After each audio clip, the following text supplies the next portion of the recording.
G'day guys, welcome to another off-grid setup. This one here is a very cool system. So this off-grid setup is on the smaller side of things. Now this has a 300 amp hour single lithium battery running the Enerdrive 2600 watt inverter, running all the factory outlets including the air conditioner. And it is very cold here in Adelaide. It's like only 10 degrees outside. And I've been running the Ibis 4 for the last 2.5, almost 3 hours on about 21 degrees, 22 degrees. It's ramping on and off to keep me toasty warm. I've got my thermals on. It is freezing. And once again, it's raining. So can't do a massive solar test for you guys, but doesn't matter. Look, the sun's in and out. We saw the numbers come up, so I'm happy with this setup. All right, let's get into it. So this is a Great Aussie Caravans setup. Now, these Great Aussies are really well laid out. I really like the setup.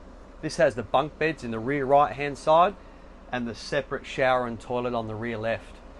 So the venting on the roof, so I'm able to get my solar, is in the rear left corner. They're split, but they're in the rear left corner, so that allows us to get a good amount of solar. Now, the amount of solar on this, we didn't go stupidly crazy like you guys have seen me doing plenty of other videos. But we've managed to get a decent amount on this. Now I'm very happy. So we've utilized the factory 100 and the 160s. So there are two factory 160 watt panels. We've kept them up there. They're in a good spot. They're away from any shade, caveat to the little rubber ducky antenna that they had fitted right in the middle. You just unscrew it and stick it in the cupboard. If you're out in the bush and your radio reception is not important when you're out bush anyway. If it is, just put it back up, very easy. So those are still in situ. We've rewired them through a Victron smart solar controller. So that's on a Victron 130. So that's already there. We've put on another 3 225 Exatronic panels. And they're running all up on the roof. We've got one up the front. We've got one right about here. One doing a cheeky dog leg.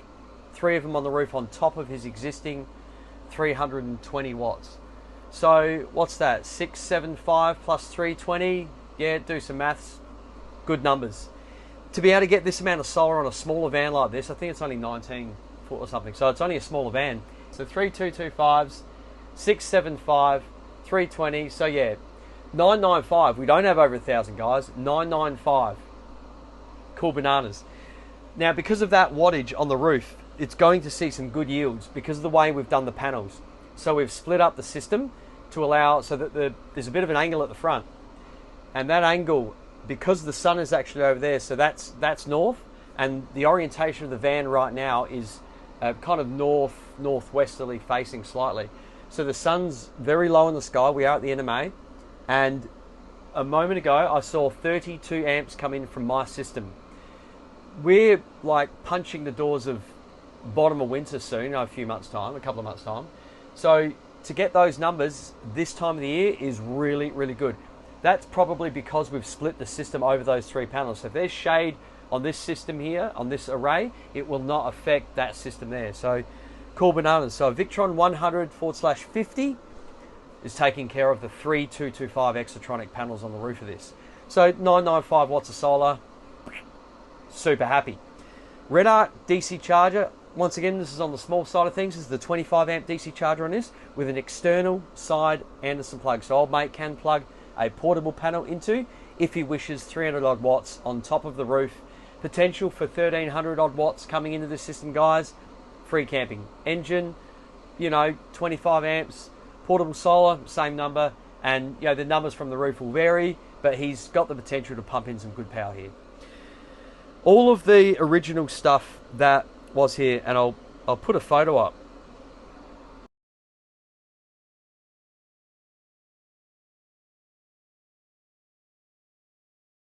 Now, as you can see from the photo, it was horrible. They just had this little panel kind of kicking in this location that was just, silicon down to the top of the wheel arch. We've gutted it and we've taken a different approach. We have built a full-purpose, full-length board to cover the top of the wheel arch. Form ply nice and thick, nice and sturdy, braced it, supported it, and also screwed it up in and sealed it it is rigid. It's not going anywhere compared to the other one where the whole projector unit was completely loose and you're able to move it. This is a much better system, and also it's a crap load neater. Like, if you can see this, compare it to that photo I just put up, and you'll see and understand the what we're exposed to daily when we do these off-grid setups. We'll lift a bed area up, or we'll lift a cafe lounge area up, and we'll see a horrible mess, and I just go, I got to fix that. Like, there's no point in putting all of this beautiful high-end stuff in and having all of this nice, neat stuff adding to the value of your van, your investment, if you're not going to change that. And I was here, had the thing in pieces. I'm like, I might as well do it. So I did. And, well, we've done it, me and Riley. All of the LMI fuses that you can see down here, they're all labelled. So this has a compressor fridge, so that runs on its own circuit. Right? It has nothing to do with the projector unit. You've got your 12-volt main for the projector unit that feeds this, DC charger circuit, solar 1 and solar 2. So they're all the high current circuits there on a single bus attached to this battery. So the terminations on this battery, there's only 2 terminations. One for the inverter on that thick 95 cable, which is only that long. Right, check the photos out. You see how close I'm able to get these terminals to this inverter. When you can do that, you limit the energy loss from your 12-volt battery system to said inverter. The shorter the cables, the thicker the cables, better it is. We are running 95mm cable, guys, like 400mm. Perfect. It's all here, all you can see. Now, this single battery, you guys know about the PowerPaul batteries, right? I've been using them on all my jobs. I've been doing them for a long time now, years.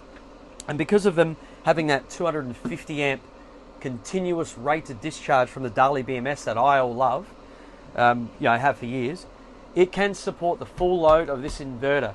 So this inverter will never pull 250 amps from this battery. Even if it did, the battery can handle it continually. It's a no-brainer for me, and that's why we did it. Now, I don't know if you've taken notice of the photo, but now that we've redone the installation and neatened things up, we have allowed for a second battery. So if old mate hits the road and he finds out he's smashing his 300 amp hours, it's actually 314. If he smashes his 300 amp hours, thanks Paul, he's able to add another battery. Simple. I could actually send it out to him anywhere and he could fit the battery himself.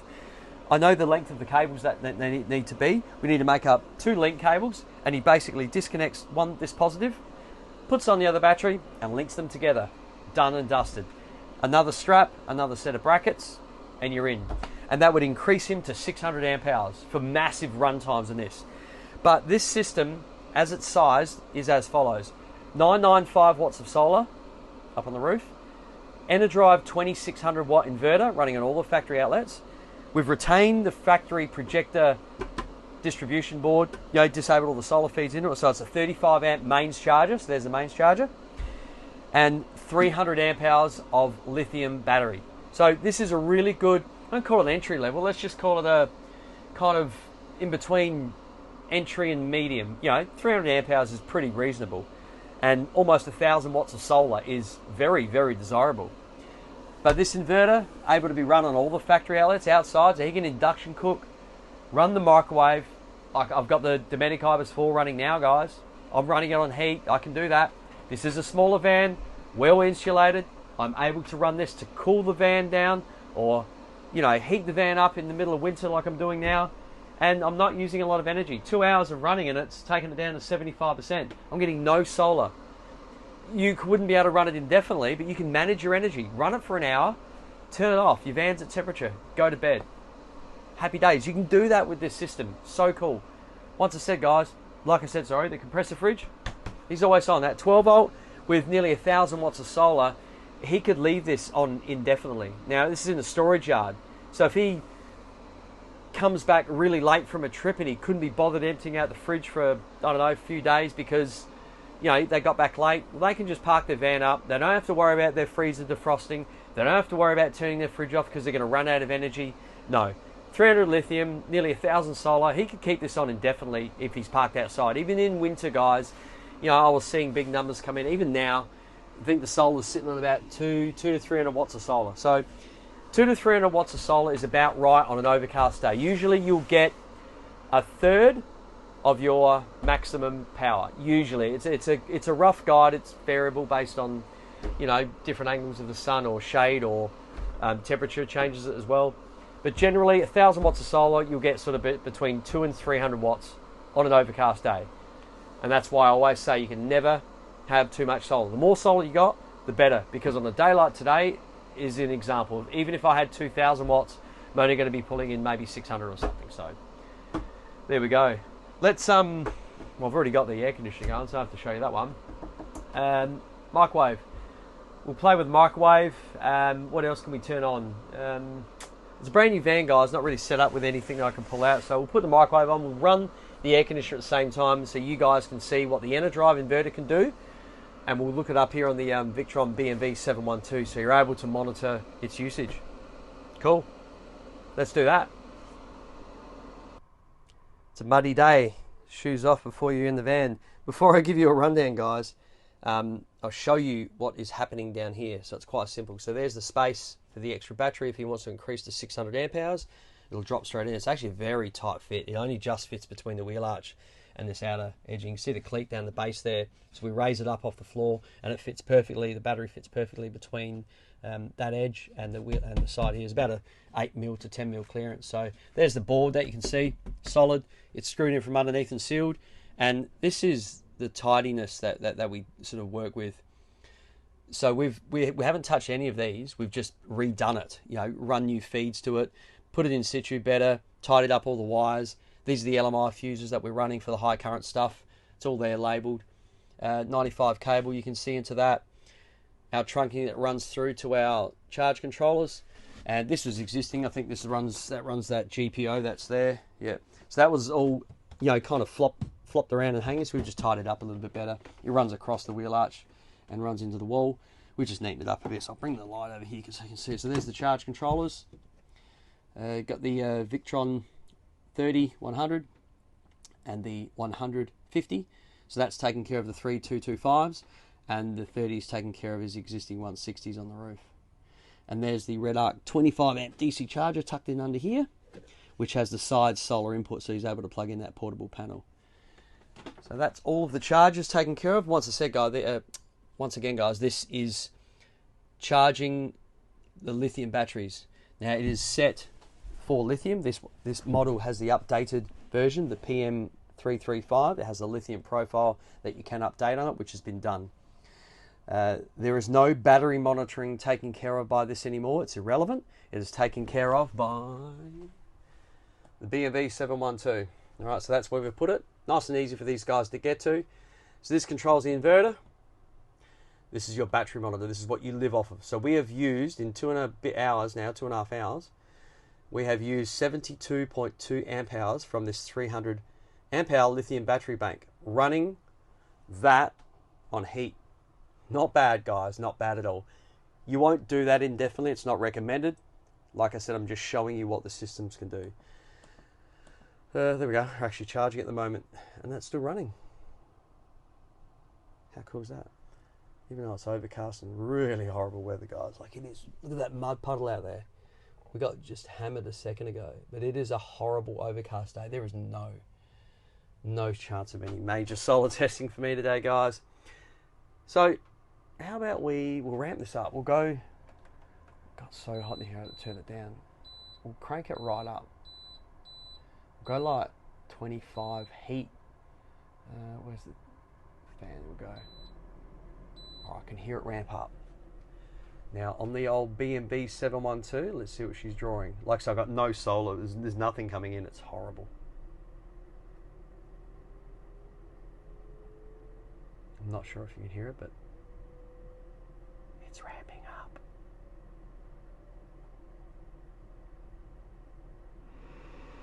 And there's the inverter kicking in. So if we hit the select button, you can see what the inverter is actually using in watts. So that's to the decimal point. So that's 610, 620 in watts there. And you can also go to watts in this if you want to consume. So there's watts. So it's pretty much bang on. Obviously, the difference in those numbers would be lights. You know, so I've obviously got lights on here at the moment.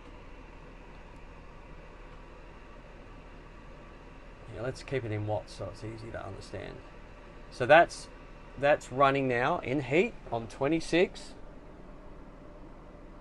Now it's obviously going to chop and change over the hour. We are at temperature, so it's actually not going to run for much longer. But just to give you an understanding of what it's using. So at that usage, this will be hours remaining. Not bad, eh? It's only a 300 amp hour lithium battery bank, guys. So we'll let that run. We're pulling 70 odd amps. We'll go microwave at the same time. All right. There we go. What's she pulling? So on the left is the kilowatts. There it is again. And we'll go to amps for those people that want to look at amps and kilowatt hours. So just over 2,000, nearly 2,200 watts or 191 amps we are using from this battery. It's a single battery, guys. I'm running an air conditioner on heat and a microwave simultaneously. All from that single battery. Pretty cool, hey? And I keep saying it in my videos, you're not going to be running your microwave for hours on end. This will be, it's different. You know, but you can run that from these systems. It's very cool to be able to do that. No worries. Starlink. Another good thing about having an off-grid setup is Starlink runs a mains powered modem router. Plug it straight in. You don't have to hack up the 12 volt, do anything extra. As it comes straight out of the box, you plug it straight into your outlet outside. Inside, if you run your cable in, you're able to have your Starlink in the bush, wherever you want. Even if these guys decided to, you know, fit this and buy all the adapters, they don't have to have it, you know, done at 12 volt. They can run it on mains power. It's ready to go. And because this is the Enerdrive inverter, they're actually very efficient on idle and standby. It's about an amp. It's just actually slightly just under. So the current draw that these use is about what a fridge draws over the day. Yeah, I've clocked them now at probably sort of 50 to 60 watts. It's about on par with a compressor fridge. So it essentially, if this is on for 24 hours a day, it'll pull, you know, about 50 amp hours to kind of work out over the day. And obviously with an inverter running, you know, it's maybe 0.9 of an amp, call it an amp. It's slightly more than that.